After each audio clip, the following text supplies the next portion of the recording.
So, guys, confirmed with Ambry from yesterday with the forearm. I think he gets surgery tomorrow. And then one surprise for you guys, Kalia Davis. Messed up his knee in the game. He's going to be about the same timeline. He's going to get surgery on Thursday. He'll be back sometime halfway through the year. Is that like an MCL or something? No, it was just some, I don't know exactly what it was, but some stuff behind his kneecap. Seemed like he had a pretty strong game on Saturday. He did. I thought it was one of his best games. It was really unfortunate. He played awesome throughout the whole game. That's why he and us were a little surprised that he had such a tough injury, but found out after the game or yesterday morning, and it's a setback. But he's had such a good camp, such a good game. He's in a good spot to bounce back. How did you arrive at the decision to cancel the joint workouts, and was that a hard thing to do for you? It was tough because we like to do it. In the long run, I waited so long to make the decision because of how much we enjoyed doing it. But when we realized we were just doing it because we were enjoying to do it and trying to change the monotony, that really didn't make it worth it. It really wasn't the best thing for our team, which is where we're at injury-wise and stuff. And love doing that stuff and love to go out there, but the risk was too much, outweighed the reward. Is there any chance that you could do that before the Raiders game? No, it's just such a quick turnaround. With us playing on Sunday, having to fly out there and stuff, so we're not going to scrimmage anyone this year. How much, in addition to that, canceling the joint practices, how much do you have to kind of mix around with the schedule, just the practice schedule, to take care of your team at this point? That's kind of what I did today. We really, we have a team in two different spots right now. We had like 23 guys miss practice last Thursday. Who couldn't play in the game also, and most of them starters and things like that. And when that happens, the 2s and 3s really got to take a heavy load. So today, a lot of those guys were sore, but a lot of the other guys hadn't practiced in 5 days. So we just did the ones today to kind of, because they needed it. And we took really good care of the guys who were in 2 days ago. Changed up, going to give them a day off tomorrow. So those guys, the 2s and 3s, continue to rest. The ones will recover from yesterday, and then we'll get 3 good days in a row on our own that we can kind of control and stuff, not going against another team and don't want to walk through one game. You've talked about how much you value those joint practices in the past. I mean, how concerned are you going into the season about, being prepared if you don't have those? No concern. I think I've said I value them more than the preseason games a little bit, but I also value practice more than the games. So there's really no difference in that. We never scrimmaged against teams when I was in Atlanta, never did in Cleveland, never did in Washington. So it's not something that you have to do. We did once in Houston, I believe. I just think it breaks up the monotony of camp, but we can generate that stuff with ourselves. Sometimes it's nice to go get different schemes, but it all changes once the year starts anyways. Kyle, what did you think of the kickoff return in the game? And have you thought about the idea of maybe just kicking it through the back of the end zone and putting them at the 30? It's only a 5-yard difference from a year ago. It's a hell of an idea. I haven't thought of that. We're all talking about that. And, it looks like it'll make a lot of sense once the season starts. But, this was our first week, us doing it. It was our first week really getting more teams besides the Hall of Fame game and stuff to evaluate it. When you can start there at the 30 and average starting line's at 29, it doesn't seem like there's that much of a difference or to really go with the risk of it. But also can be an advantage too. We'll see how good our 11 are that we put out there, how our returners are and stuff, whether people give you the opportunity for it. But it's kind of a wait-and-see approach. I know how much you love watching special team stuff. Have you spent more time on it because of this than you normally would in training camp? Yes. That especially because it's just something that we haven't seen and it's something we've got to keep discussing. And just the spacing of it and stuff, I think, seems closer to more of an offensive play than a special teams play. So there are some similarities in that, but, there is so much unknown. So, the special teams guys have been doing this for a long time. And, I always believe the key to special teams is just being sound. You always want to win the game on special teams, but the main thing is you don't lose it. And when you're experiencing with new things like this, there's a lot of unknowns, and that's why we all got to be very involved in it. What's Chris Conley's value on special teams, but also at split end without Brandon here? It's been huge. It was huge for us last year. He stepped up, made, whenever we needed him at wideout, he came in and made some big plays.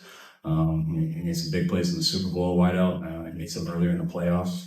And then on special teams, we didn't think he would be a big factor on special teams, but just like everything he does, he's such a pro and figures everything out. You know, he was our best gunner in the Super Bowl, did a hell of a job at that. And wherever we've asked him, he's done a hell of a job for us. What do you like about Robbie Chosen? What's that? What do you like about Robbie Chosen? I've always been a fan of him his whole career. I mean, especially going back to the Jets, and just the speed he's had, the way he plays for a guy who can run so fast. I always thought he played physical, ran his routes very well. When you're a very good go runner, streak runner, but also can run a slant, it's a problem. Love that he has some experience in our offense with just being with Miami last year, and got him in on a workout last week, and he looked like what we've seen from Chosen in the past. And we're excited to get him on board at this time. And you said that Kalia Davis will miss half the season. Is that to suggest that you'll keep him through the cuts and then put him on IR to keep him? Yeah, we got to figure all that out. But I mean, we plan on Kalia being around here, and we plan on him coming back and helping us. Is there a chance you'll play the ones in this game now that you're not doing the joint workouts? Yeah, there is a chance. I mean, usually I decide that based off how the joint practices go. There's been times I told them that we're going to go and I'm going to use all the ones in these joint practices a ton and not play them in the game. And the practices haven't gone the way I wanted, and we've ended up playing them. And then sometimes they've gone exactly how we wanted, and we didn't feel the need to play the guys. And I don't really see much different going against ourselves. Well, it's nice for those guys to get a day off tomorrow so we can have 3 really tough practices in a row where we've kind of built up to our mountain, which we say that with the most reps, which will be one of those. So we'll see how those 3 practices go, and we'll make a decision on what we think helps our team and the individuals for the game. Will the new roster rules help with Kalia? I know you could have, I think, 2. Yeah, it does. Yeah, it helps a lot. Not just with him, but usually every year there's a number of guys like that. The approach to a season is so different than it used to be. Having 23 guys out sounds really dire, but if this was 10 years ago, how many of those guys would be practiced? It's a lot more. Yeah. Which usually hurts them longer. So, Yeah. I mean, I love the way it is. You want to push guys to get in because it's so important to build that callus and go through all this so they don't have to do it during the season. When you're having to need guys to build that on a Wednesday, Thursday, Friday, that doesn't always help for Sunday. So it is more of a challenge. It's nice that you get to keep 90 to the final cut so you don't have to mess around with that. And it helps so much more just being able to keep 16 guys on practice squad as opposed to the past. But we also don't go 2 practices in a day, which sometimes helps people, but sometimes when we used to go 2 practices a day, everyone was so tired and slow, it was harder to get hurt because no one could move that fast. So we've been on both sides and definitely like the way it is now. I mean, it's smarter the way it is now, but there's some give and take with everything. Kyle, Forrester said last week that Puni has been, he thought he was going to be commit is the reason he was drafted, but a little better than he expected at this point. Is that in line with kind of your assessment? Definitely. I mean, we were excited about him right away, but when you lose the 2 guys in front of him, who both started a lot of games last year, a guy gets thrown in there before you want to throw him in there, and sometimes that can make guys better, but sometimes when they get put in a position that they aren't quite ready for, you get overwhelmed, and it takes you a while to kind of get that confidence back. And he's been good since his first snap, so it hasn't seemed too big for him. He's gotten better each day in practice, and when you see that, you really want to see how it is in the game and see if anything changes, and he looked the same in the game as practice. So we're excited about that. What did you think about? Irvine was potential time for Huff to come back. Where is he at in the recovery process? Yeah, he's going to see his doctor on Thursday to get his checkup, and we'll see where he is after that. And it's going very well. Hopefully, we'll get some good news on that, and we can get him back in practice sooner than later. What do you think about Isaac Alarcon's performance against Tennessee? He got a lot of playing time. So he's been our second guy that we've had in that situation, and I think Alfredo never got in longer than the last series. And so he started the 3rd quarter. Jalen Moore got sick before the game, so we couldn't play him. So we were down just one more tackle. So you got a huge opportunity. You got a lot of playing time, some good, some bad. But the main thing was he got it on tape, got out there, and I thought he got more settled down as the game went. Kyle, what do you think of Mustafa? He had a big play. You challenged it, and obviously I'm sure he was happy you did. I loved how he played. You could see how he did it on special teams. He had no hesitation. He's a hitter, but sometimes guys get in that first game and they slow down a little bit, and he was the opposite. He showed up on special teams. He showed up on a 3rd and 2. They got to our middle 3rd player, which usually is at least an explosive, and he met him at 3 yards, which is huge. The goal line stand was an unbelievable play. We had a missed assignment, so we had no edge player. So he was actually the middle 3rd guy and just filled it real fast, didn't blink, and he knows how to hit. So it was nice the guy went backwards. Kyle, where's Braden Willis and George Odom today? George Odom had a baby. And then Braden was just sore from the game. I didn't know if he wasn't out there or not. But we weren't going to have him do any reps. You said that Brandon Aiyuk is taking part in meetings. Is there anything that he's able to do or has done on the field, whether it's just running routes with the quarterbacks or anything of that nature? Not with us. I trust Brandon. Brandon knows what he's got to do for this year to get ready to play. I have a feeling he's finding a way to stay in shape and do those things. But there's a football shape element that I know he's eager to get back to, and us too. So hopefully we can get to that soon. But Brandon knows what he's got to do to be in shape for the season, and I feel confident he's doing that. Isaac Yadam, I don't know if we've had an update on him. Where's he at? I think he's a couple weeks away, 1 week away. Forgot to ask. What's he been working through?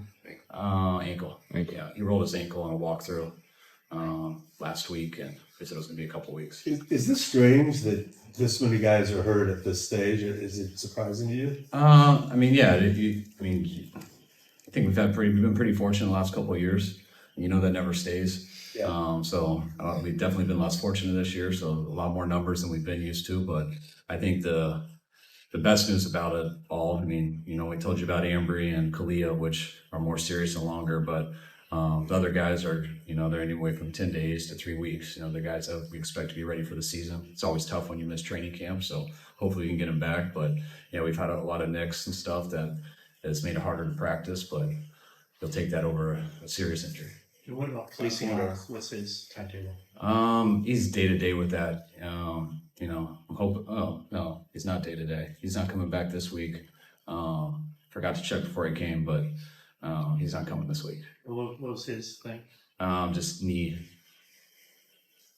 Every time I say words, guys don't like them. So it's not an ACL, it's not an MCL, it's just knee soreness. At this point, Irritation. Irritation, soreness, doesn't feel right, and trying to give him time to get it better. At this point, with him not practicing and Burford not practicing, is kind of the onus on Puni. Those guys.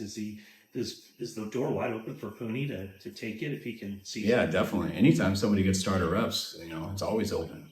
You don't just give it away and stuff, and but it's always an opportunity. People get opportunities, and you see how they take advantage of it, and he's doing a hell of a job so far. All right, guys. Appreciate it. Thank you. Thanks, guys.